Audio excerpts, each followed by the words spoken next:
Your mission, your objective along this spiritual journey is to master balance. Now, the question you may have is, what are you balancing? Because a lot of times we often say that, we often hear it, but we never dive deeper into the statement, into the expression. Balancing of what? When you think of balance, you think of balancing two things. These are two contrasts that exist in you. These contrasts are your consciousness and your ego. Now, when we think about spirituality, it's often spread and taught that we should get rid of the ego and just focus on consciousness. But getting rid of the ego is essentially impossible to do in this realm, in this earthly realm, as a human being living your life now. But what I suggest and what I teach is that you manage the ego instead of killing the ego, right? Because the ego serves a purpose. The ego is what actually begins to break down your identity, but it also begins to identify the contrast that must exist between you, yourself, the universe, all people, and all things. But when we think about the balance and we think about consciousness, we must understand that consciousness represents the oneness of all things, the interconnectedness between you, the universe, yourself, people, and all things. But you must have a duality between those things in order to understand the path of true spirituality. You cannot have one without the other. You cannot have good without evil. You cannot have fulfillment without suffering, right? You cannot have happiness without sadness. In order for you to actually have one without the other would essentially destroy the essence of experiencing that thing. Imagine a world where everything is perfect and everything is good. If that's the case and there is no suffering involved, then we have no point of view. We have no perspective, right? We have no relativity to compare one experience to the other, thus defining what true happiness is. You must understand suffering in order to understand happiness and fulfillment. And so when we think about consciousness and ego, recognize these two things as the mechanism by which you experience, say, sound, for example. Music is something that is organized. It is something that sounds pleasant because it has a level of frequency, vibration, and organization that brings with it a harmony, a tranquility, a calming, right? Or even an exciting expression. But when we think of the other aspect of that, right, coming from the ego, it represents noise, right? Noise can be seen as something that has no organization. It is random. It is, abrupt. It is loud. It is maybe even low at some, points in it.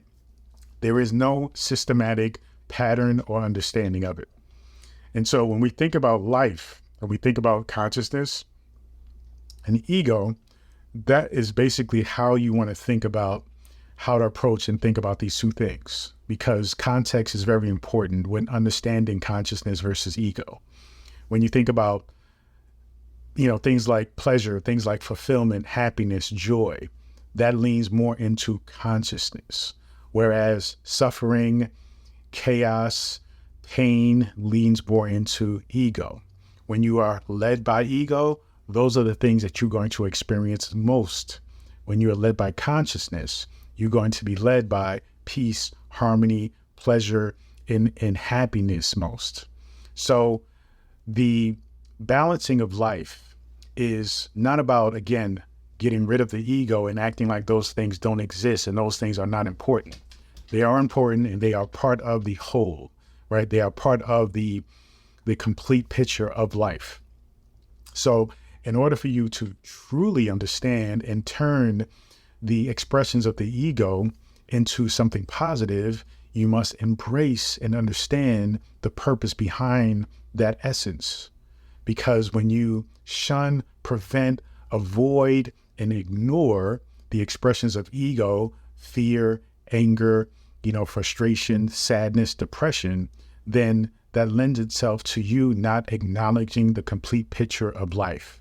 And if you are just focusing on consciousness and its expressions of happiness, joy, peace, and you are chasing that, and meanwhile avoiding the opposite, which is in fact its counterpart, then you are essentially running in circles, right? You're out of balance. So you must embrace both aspects in order for you to understand the true path of fulfillment and joy. Because when you understand that in order for you to experience happiness, you must acknowledge sadness. When you understand that, then sadness becomes something else. Sadness becomes almost like a catalyst or a trigger or a seed by which is planted in order for it to blossom into a tree, right? And bear fruit. You acknowledge that when you are feeling sad, because sadness is a counterpart to happiness, when you understand that interconnectedness between the two, then sadness is no longer sadness. It becomes something else, right? What I often think about it is this: sadness and happiness are basically both the sides of the same coin, right? They cannot be separated. They are together. They are connected forever. And so, though you may be experiencing sadness at this very moment, when you recognize that the other side of sadness, the other side of that same coin, that same essence, is in fact happiness, what then does it do? It allows you to begin to transition into a state of happiness. When you recognize that sadness is a part of the journey, it is a spectrum of life. When you see that sadness is not separate, it is not completely different from happiness, it is simply a spectrum. It is simply the other side of the spectrum of the realm of the frequency of that experience. So when you recognize that sadness is connected and one with happiness, it's just the further side of it, then you realize that, wait, this is the same experience. It's just that you are on a particular frequency of that experience. You see, you probably are on a lower frequency, a lower vibration of that experience. So when you understand that, then you begin to dissolve this idea that you are depressed, that you are sad, that there is no hope, right? This hopelessness that we often will carry when we're feeling sad, when we're feeling angry, when we're feeling pissed off. But when you are practicing self-awareness and you are mindful about what your experiences are and what you're going through and what you're thinking, what you're feeling, when you are mindful and you are continuously practicing the skill of mindfulness, whenever you notice that you are feeling sad, what comes with that immediately is the feeling of happiness, because you recognize that they are in fact related experiences, you see, and they cannot be separated. So the understanding is, okay, I'm feeling sad, but sadness is in fact part of the experience of happiness. And that automatically makes you happy when you sit in that space. And it's simply a matter of time. The more you continue to practice mindfulness, practice self-awareness, do your own check-ins, ask yourself, how are you feeling? What's going on? Checking with your body. Are you feeling tense in certain areas? Are you feeling anxious about certain things? Are you feeling sad or frustrated about certain things? Unhappy? Check in with yourself. Then ask yourself, what are you feeling?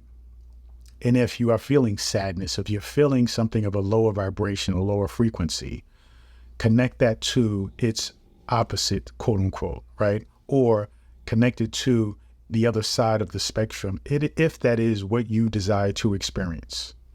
If that is what you desire to experience, then simply continue to be mindful and thoughtful about the interconnectedness between those two sides of the spectrum, okay? Now, that is simply what balance is about.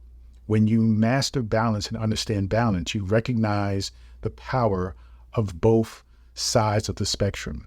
You recognize the power of the quote unquote negative experiences of life. And without those negative experiences, there is no positive experiences. And that gives you power So when you're in that negative situation, obstacle, space, trial, relationship, whatever it is that you are identifying as negative, then you understand that with that comes the positivity. You just simply have to transition the frequency, so that way you transition from being on one side of the spectrum and thus creating a reality where you exist in the other side of the spectrum.